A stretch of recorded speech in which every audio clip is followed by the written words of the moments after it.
Amén y amén. Bueno, hermano Reinaldo, entonces le dejamos pues el control de la...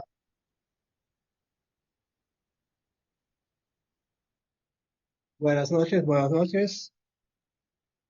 Vamos a compartir la pantalla con el contenido de la pregunta número 64 del Catecismo Mayor de Westminster.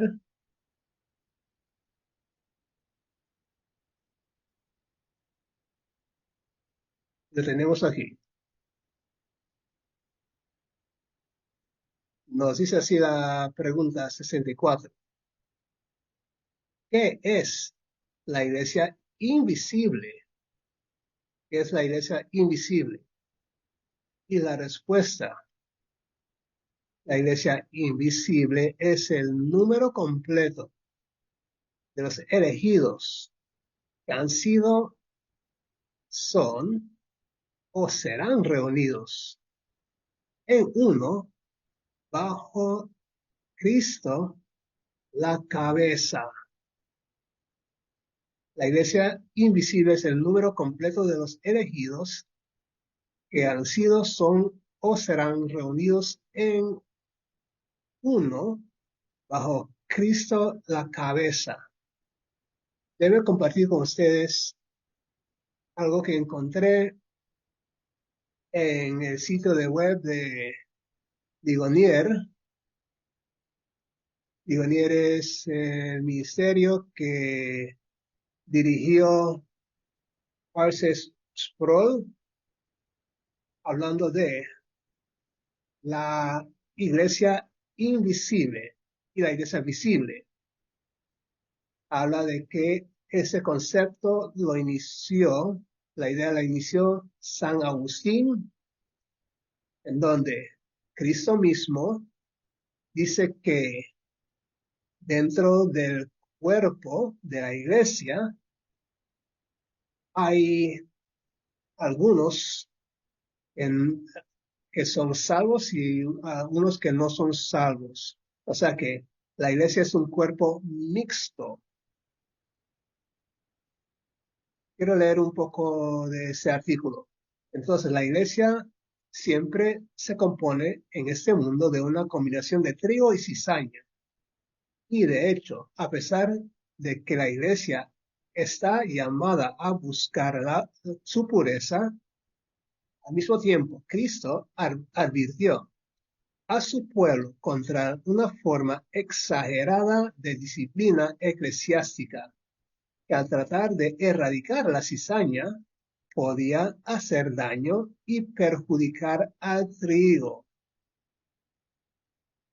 Y vamos a leer esta próxima parte que nos dice así: lo que Agustín estaba diciendo cuando describe la iglesia invisible, la cual será más importante más adelante cuando veamos el concepto de la unidad de la iglesia, es que la iglesia invisible se refiere a ese número de personas que componen la verdadera iglesia de Jesucristo, es decir, aquellos que son verdaderamente regenerados y que tienen fe salvífica genuina en sus corazones y son los elegidos de Dios.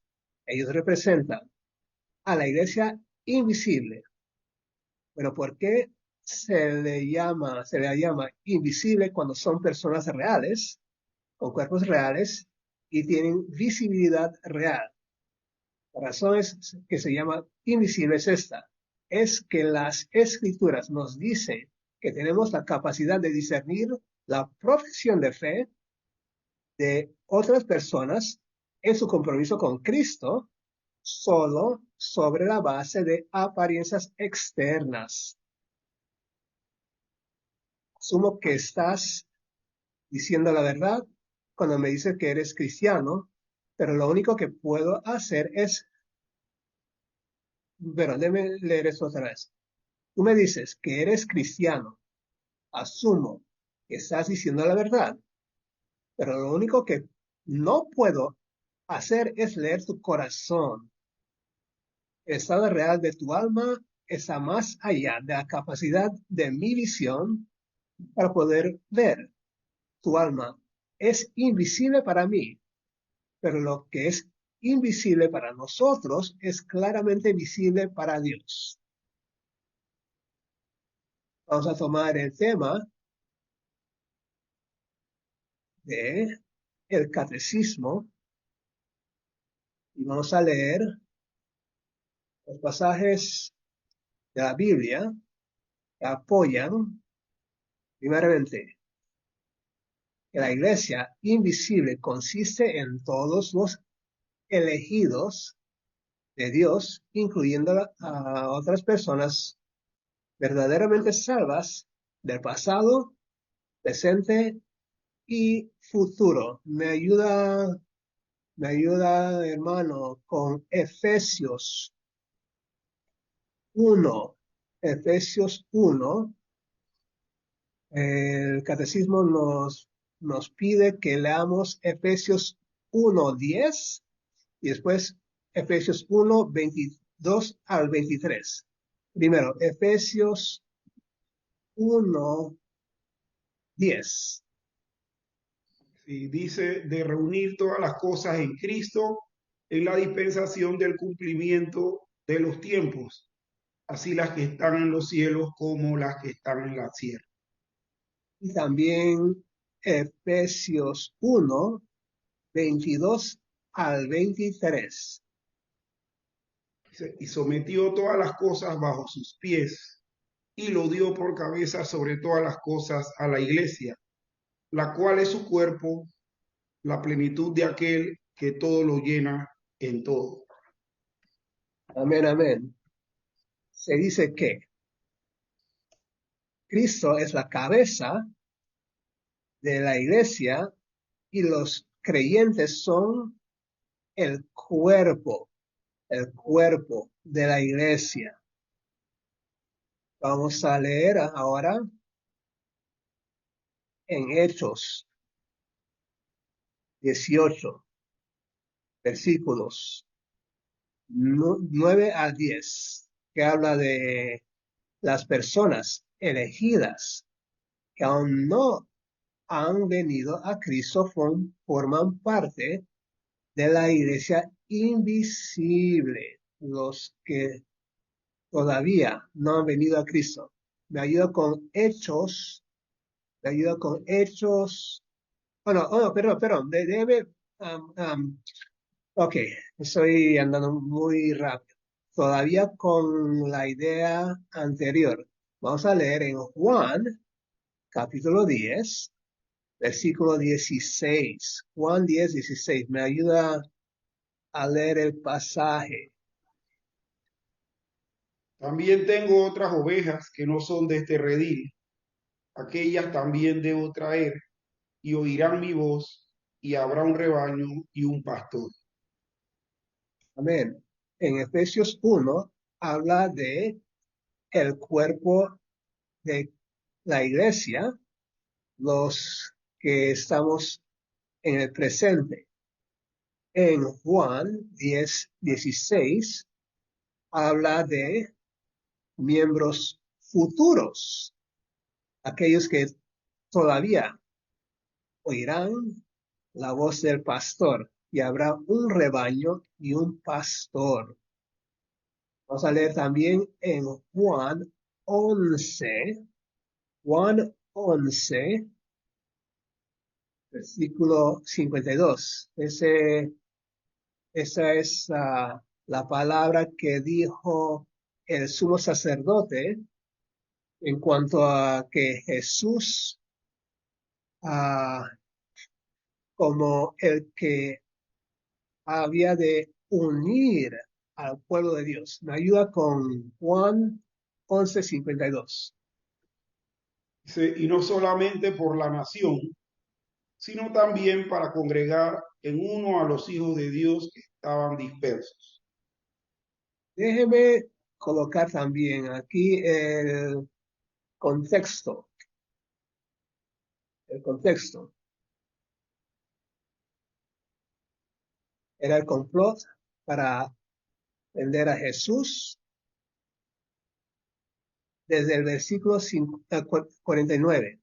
Entonces Caifás, uno de ellos, sumo sacerdote, aquel año, les dijo: vosotros no sabéis nada, ni pensáis que nos conviene que un hombre muera por el pueblo y no que toda la nación perezca. Esto lo dijo, no lo dijo por sí mismo, sino que, como era sumo sacerdote, aquel año profetizó que Jesús había de morir por la nación, y no solamente por la nación, sino también para congregar en uno a los hijos de Dios que estaban dispersos. Y esa es una maravilla que Dios utiliza hasta a un inconverso de la iglesia visible. ¿Ah? Así que esto es algo tremendo. Continuamos también con Juan 11, ya leímos Juan 11:52. Ahora continuamos con Hechos 18, versículos 9 a 10. Las personas elegidas que aún no han venido a Cristo forman parte de la iglesia invisible. Me ayuda con Hechos 18, 9 a 10.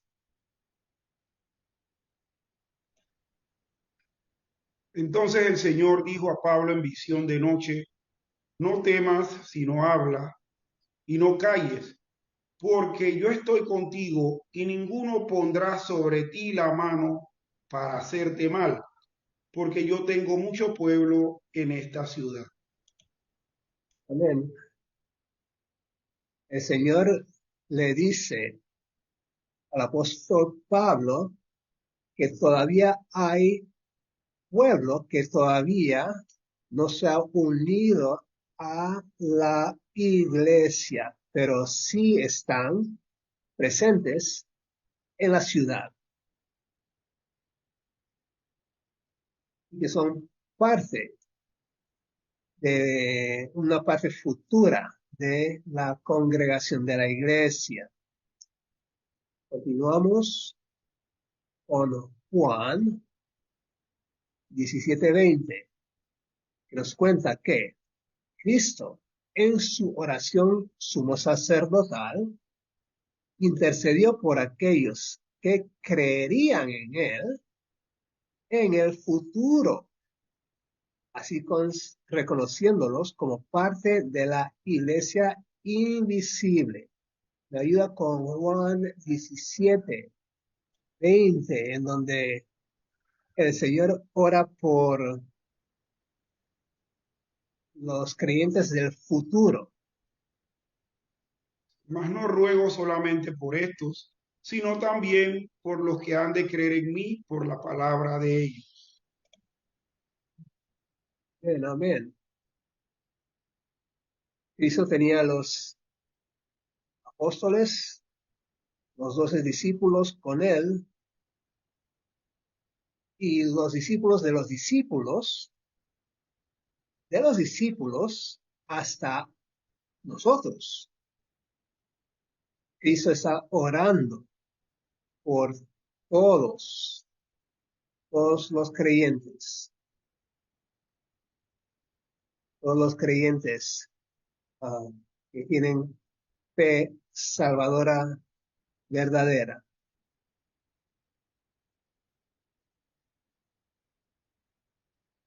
Ahora vamos a también ver lo que nos dice la confesión de fe de Westminster acerca de la iglesia. Y vamos a leer la primera parte acerca de la iglesia invisible. Dice así, el primer segmento: la iglesia católica o universal, que es invisible, se compone del número de los elegidos que han sido, son o serán reunidos en uno bajo Cristo, la cabeza de ella, y es la esposa, el cuerpo, la plenitud de aquel que lo llena todo en todo. Vamos a las preguntas y respuestas de comentario. La primera pregunta. ¿Por qué la iglesia se llama, por qué la iglesia invisible se llama así? La respuesta. Porque no podemos ver exactamente quiénes o cuántos son los miembros de la misma. Solo Dios conoce el número completo de su identidad exacta. Última pregunta. Cuando la iglesia invisible se complete al final de la edad, el número de sus miembros será grande o pequeño. Será grande o pequeño el número de los miembros de la iglesia invisible. Vamos a Apocalipsis 7, versículos 9 a 10. Dice así. Apocalipsis 7, 9 a 10 era el número grande o pequeño de la iglesia invisible. Dice, después de esto miré, y he aquí una gran multitud que nadie podía contar, de todas las naciones y tribus y pueblos y lenguas que estaban delante del trono y en la presencia del Cordero, vestidos de ropas blancas y con palmas en las manos. Clamaban a gran voz, diciendo, la salvación pertenece a nuestro Dios, que está sentado en el trono y al Cordero. Veamos. Así que el número es un número que nadie puede contar de la iglesia, totalidad de la iglesia. Próxima pregunta. ¿Dónde están los miembros de la iglesia invisible en este tiempo presente? ¿Dónde están los miembros? Hay dos tipos de miembros. Los que han fallecido están en el cielo con Cristo. Los que todavía viven, todavía están en este mundo. Esos son los creyentes en Cristo. Próxima pregunta. Además de los que están en el cielo, los que ahora viven en este mundo, ¿qué grupo de personas debe ser incluido en la iglesia invisible? La respuesta es aquellos que ahora viven en este mundo y que todavía no son cristianos, pero que creerán en Cristo antes de morir. También aquellos que aún no han nacido, y en su tiempo creerán en Cristo y recibirán la salvación. ¿Hay algún comentario, hermano, acerca de la iglesia invisible al momento?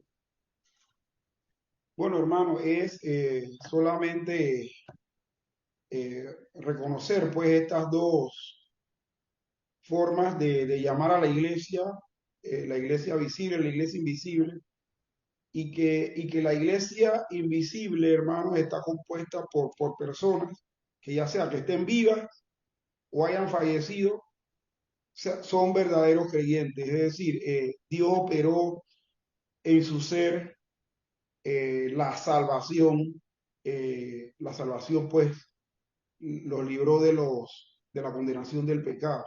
Esto es importante porque hay mucha gente que cree que uno se puede unir a una iglesia, ya sea una iglesia visible o aún a la misma iglesia invisible. Cuando lo que debemos entender es que Dios es que añade a su iglesia los que han de ser salvos. Y, o sea, es para mí importante en este caso recalcar esto. Amén, amén. Continuamos. La próxima pregunta dice, ¿qué nombre se da a veces a esa parte de la iglesia invisible que ahora está con Cristo en el cielo? Esa es la iglesia triunfante, la iglesia triunfante. ¿Y qué nombre se le da a veces a esa porción de la iglesia invisible que está ahora en la tierra? Esa es la iglesia militante. Se llama militante porque está comprometida en la lucha contra el mundo, la carne y el diablo.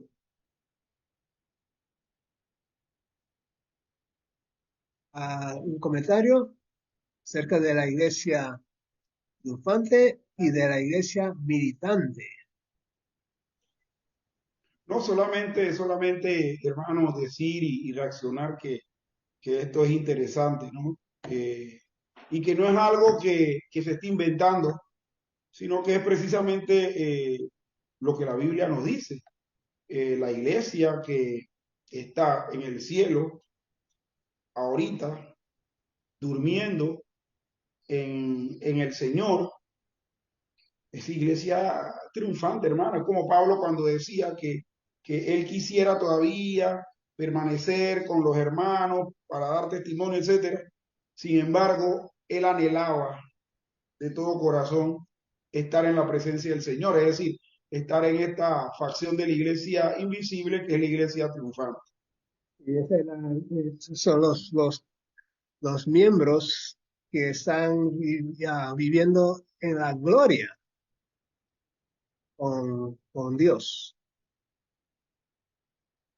Sí, hermano, para el verdadero creyente que es parte de la iglesia invisible, le toca mientras esté vivo, o sea, ser de la iglesia militante. Por lo tanto, o sea, un creyente o un cristiano que se dice ser creyente, pero no está realmente militando.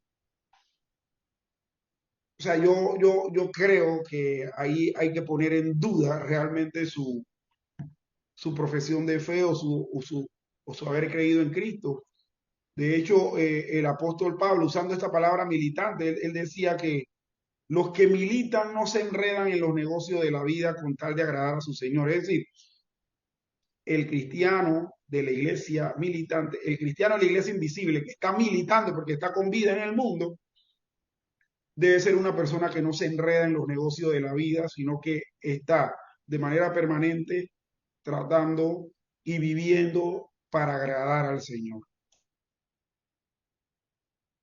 Y eso así es. Próxima pregunta.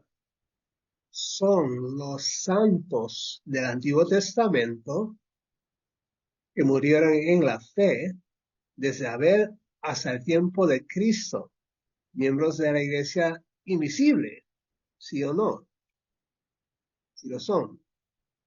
Cristo tiene un solo cuerpo espiritual y los redimidos de todas las edades, tanto judíos como gentiles, son miembros de ella.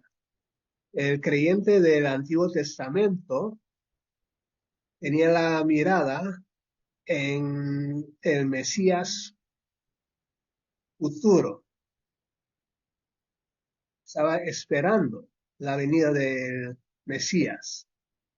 Los que estamos del lado del Nuevo Testamento,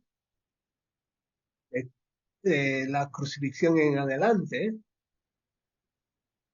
tenemos ya a un Cristo triunfante sobre la muerte y el pecado, sobre la muerte de él mismo y a su vez nosotros, los creyentes, heredamos la justicia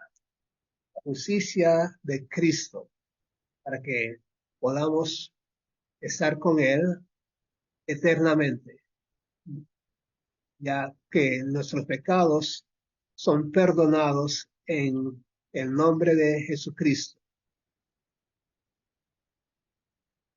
Próxima pregunta. ¿Es posible que una persona que sea miembro de la iglesia invisible, mientras que no es miembro de una rama particular de la iglesia visible? Es posible que sea parte de la iglesia invisible, pero no ser parte de una iglesia visible. La respuesta es que sí, es posible, pero ciertamente es una condición irregular, no es recomendable. Por ejemplo, un condenado puede, o sea, en la cárcel, puede, perdón, un condenado que cumple una pena de prisión se convierte mientras está en la prisión. Él es, por lo tanto, un miembro de la iglesia invisible, pero podría ser imposible que él se una a una rama particular de la iglesia visible, al menos por el momento, o sea, mientras esté en la prisión, detrás de las rejas. Sin embargo, es deber de todo cristiano, a menos que se prevenga providencialmente, unirse a una rama particular de la iglesia visible. Un ejemplo personal mío. Yo fui en mi juventud uh, a militar sobre una embarcación. No teníamos capellán, no teníamos iglesia, estábamos por alta mar y así que yo llegué a la fe en Jesucristo sobre esa embarcación y tuve que esperar a que ya saliera de mi misión con ese barco para unirme a una iglesia fiel a Jesucristo en tierra firme. Esas son condiciones providenciales.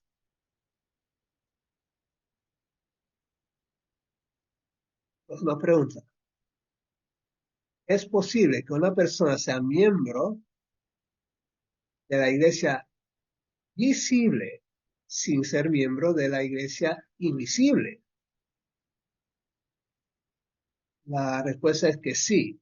Lo que leí anteriormente es que la iglesia es un cuerpo mixto, es una combinación de trigo y la cizaña. Es una combinación de las ovejas y los cabritos, como lo describe Jesús. Y dice así la respuesta, que sí es posible que hay una persona que es miembro de la iglesia visible sin ser miembro de la iglesia invisible. Desafortunadamente es posible.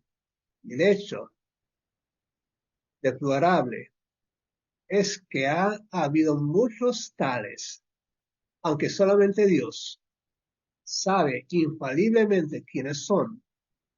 No hay duda que las muchas personas que han tenido sus nombres en las listas de miembros de la iglesia, cuyos nombres no están inscritos en el libro de la vida del Cordero.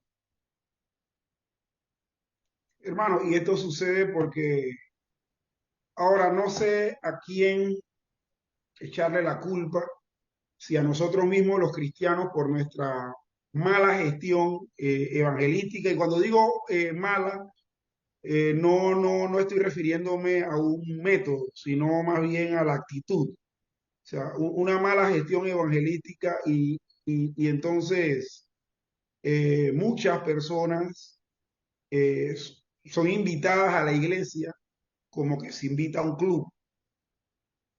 Se unen porque reciben un tipo de evangelismo que les Así es. convence, pero está totalmente escaso de evangelio. Entonces, obviamente, ¿cómo van a creer? A menos que Dios permita esos casos y que dentro de la iglesia se conviertan. Pero muchas veces es producto de esa, de ese mal testimonio o mal evangelismo que podemos tener. Y yo no diría que un pequeño grupo, hermano. Yo diría que a veces la mitad o más de la mitad de las congregaciones están llenas de personas como las que están descritas aquí, que tienen sus nombres escritos en la lista de membresía, pero no en el libro de la vida del Cordero. Sí, son miembros que levantaron la mano durante una reunión evangelística y rapidito ya la iglesia los reciben y del otro lado de la cara, de la moneda, también hay bastantes hijos de pastores que externamente van por el proceso a cierta edad, vas a la clase de membresía y te haces miembro de la iglesia. Así que ah, ah, Dios conoce los corazones y a su tiempo la verdad va a relucir. Y la última pregunta de comentario nos dice así: ¿podemos ilustrar la relación entre la iglesia invisible y la iglesia visible? Ok, ahora, bueno, yo enseño matemáticas y el tema de los diagramas de Venn. O sea que un círculo sobre otro círculo y una parte está sombreada y la otra parte no está sombreada. Imagínese dos círculos y una parte de un círculo está por encima de del otro círculo. Vamos a leer. Una ilustración que se ha sugerido es la analogía del alma y el cuerpo. Una ilustración más adecuada se proporciona dibujando un diagrama con dos círculos parcialmente que se solapan. Un círculo representa la iglesia visible, aquellos que profesan fe en Cristo. El otro círculo representa a la iglesia invisible, o sea que hay, hay una porción en donde es solamente la iglesia visible, solamente la iglesia visible, y donde se entrecruzan son los miembros de la iglesia visible y también invisible, visible y la invisible.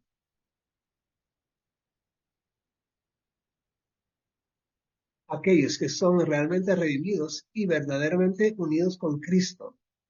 La parte en la que se superponen los dos círculos es para aquellos que son miembros de la iglesia visible e invisible, es decir, están incluidos en ambos círculos porque profesan fe en Cristo y también verdaderamente unidos con Él. Y aquí hemos llegado al fin del estudio de la pregunta 64 del Catecismo Mayor de Westminster. ¿Algún comentario antes de terminar, hermano? Bueno, hermano, lo que cabe es seguir en este escarbar, el conocer estos temas. Y mire, estos temas son reveladores, primero que nada, Segundo, necesarios. Y tercero, diría yo que de obligado eh, comunicar, es decir, que también tiene que compartirse con otros.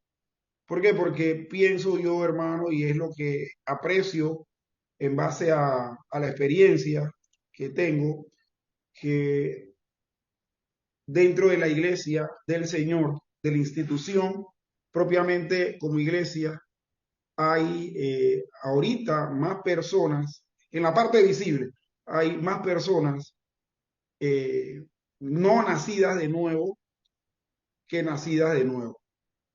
Entonces muchas veces se deduce o se concluye que todo el que traspasa las paredes o las puertas de un templo es porque tiene algún tipo de convicción firme y verdadera, cuando no es así. Así que yo lo que nada más añadiría, hermano, es que este es un tema que debemos de manera honesta y diligente seguir indagando, seguir estudiando y seguir profundizando. Yes. Vamos a leer una vez más la pregunta y la respuesta del Catecismo Mayor de Westminster, número 64. ¿Qué es la iglesia invisible? La respuesta: la iglesia invisible es el número completo de los elegidos que han sido, son o serán reunidos en uno bajo Cristo la cabeza. Oremos. Padre Santo, gracias por